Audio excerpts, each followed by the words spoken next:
Logo após o fim da Era Medieval, a caça às bruxas se manteve e deu origem à classificação dos lordes demoníacos, os 7 príncipes que governam o inferno. E se for verdade? Eu sou Ivan Lima e seja bem-vindo ao canal Fatos Desconhecidos.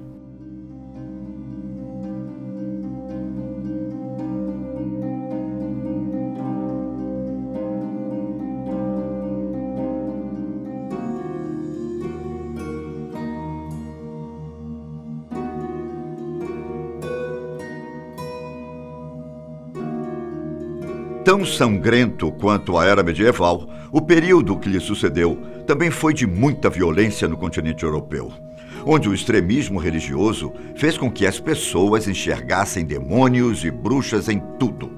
Os protestos em prol da reforma protestante e o temor de receber a condenação ao fogo do inferno fazia crescer o número de pessoas que se autodenominavam caçadores de bruxas. Bruxas e demônios povoam os pensamentos e as religiões desde os primórdios da humanidade. Mas os cristãos se encarregaram de classificar e explicar a função de cada demônio.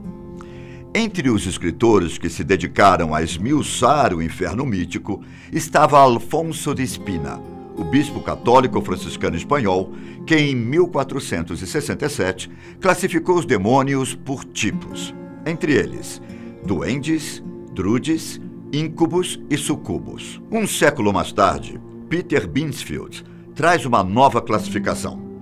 O homem que, apesar de ser conhecido por torturar protestantes, era importante e respeitado, e deixou escritos sobre demonologia e bruxas que são lidos até hoje. Entre seus trabalhos mais famosos está a classificação dos 7 príncipes do inferno, responsáveis por punir os pecadores de acordo com os crimes que cometeram em vida. O famoso caçador de bruxas alemão concluiu seus estudos em Roma e tornou-se um teólogo e padre jesuíta antiprotestantes. A obra na qual classificou demônios de forma hierárquica, de acordo com os 7 pecados capitais, chama-se de Confessionibus Maleficorum et Sagarum, traduzido como Sobre as Confissões de Bruxos e Bruxas, publicado em 1589, na qual também detalhou o uso de tortura para que truques de feitiçaria fossem confessados. Mesmo com a prática da tortura, ele foi tido como moderado, por considerar que meninas menores de 12 anos e meninos menores de 14 não deveriam ser culpados pela prática de bruxaria. Mas uma minoria desse tipo de caso acabava recebendo as punições da época. No mesmo período, outros caçadores de bruxas chegaram a queimar não só crianças crescidas, mas também bebês, pela simples presunção de bruxaria. Binsfeld também acreditava que, assim como os anjos da guarda, existe um demônio pessoal para cada um de nós, que conhece todos os nossos hábitos e pode usá-los para seduzir outras pessoas ao pecado. Ele não acreditava na predestinação à maldade ou bondade, mas acreditava que as mulheres eram mais propensas à bruxaria pelo seu desespero e desejo de vingança.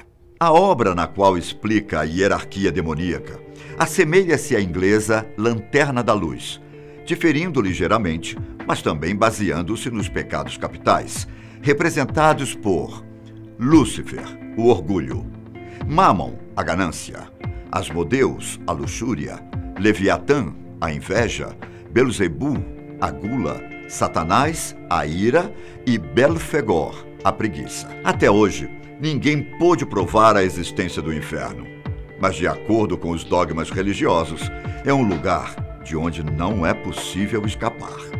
Por essa razão, segundo Binsfeld, é que existem os 7 príncipes do inferno, para que as pessoas possam cuidar de não cometer crimes enquanto ainda estão vivas.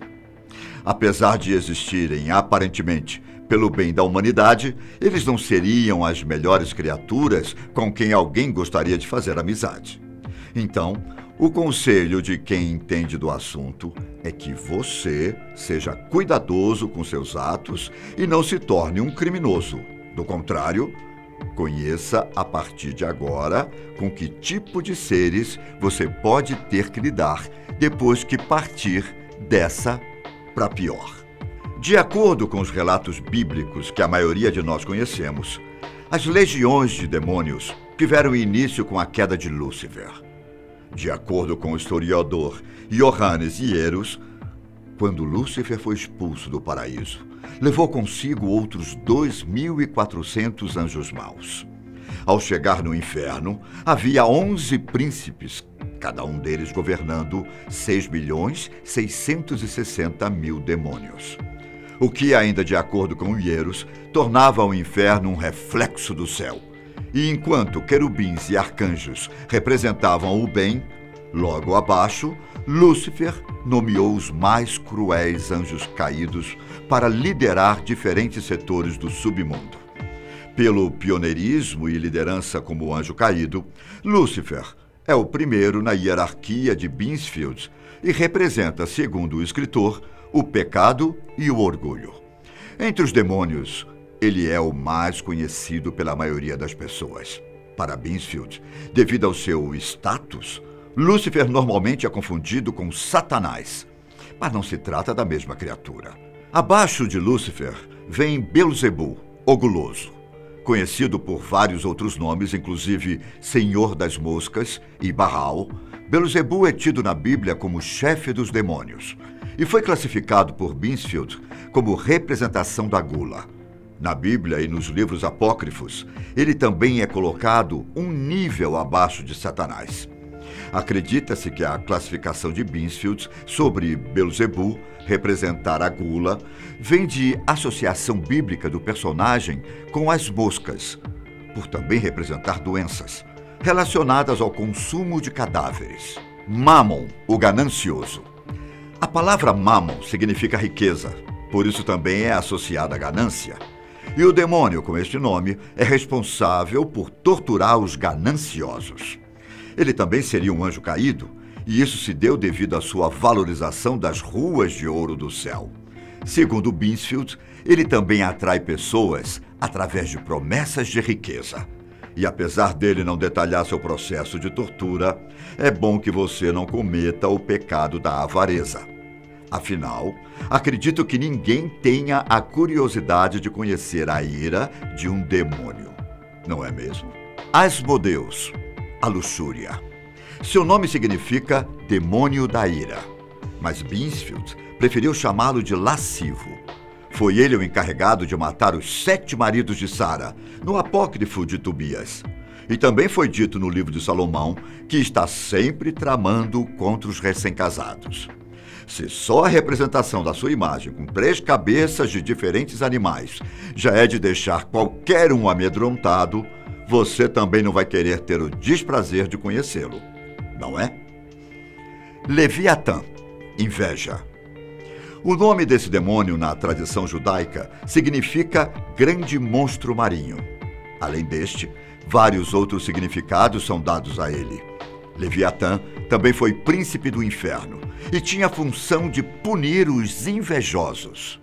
Mas não foi o caçador de bruxas alemão que lhe atribuiu a representação do pecado da inveja primeiro. Antes dele, São Tomás de Aquino já o tinha feito, porém não se sabe exatamente o porquê. Satanás, ira. Como mencionado anteriormente, para Beansfield, Satanás e Lúcifer não são a mesma coisa. De acordo com ele, Satanás é aquele que irá reinar sobre as almas daqueles que se deixaram consumir pela ira.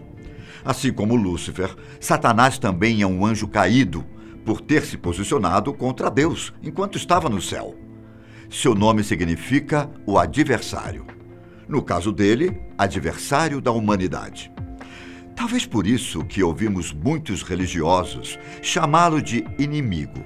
Será? Tem a ver.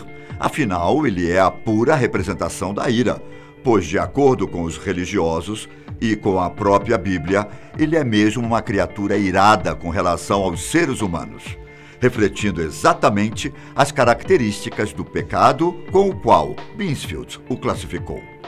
Alguns acreditam que ele é um dos demônios mais poderosos do inferno, enquanto outros creem que não existe outro mais poderoso que ele. Belphegor, preguiça.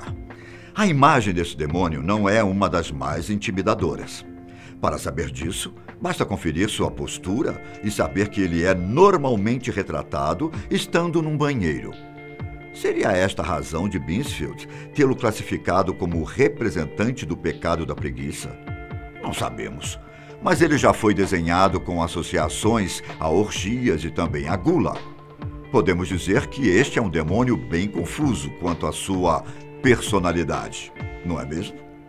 Binsfeld acreditava que Belphegor costumava tentar as pessoas a serem preguiçosas, de modo a praticar o mal pela falta de atitude. Preguiçoso ou não, acho que definitivamente ninguém gostaria de cair nas mãos de nenhum desses demônios. E você? Vai arriscar? E se for verdade? Deixe seus comentários. Um abraço e até o próximo vídeo.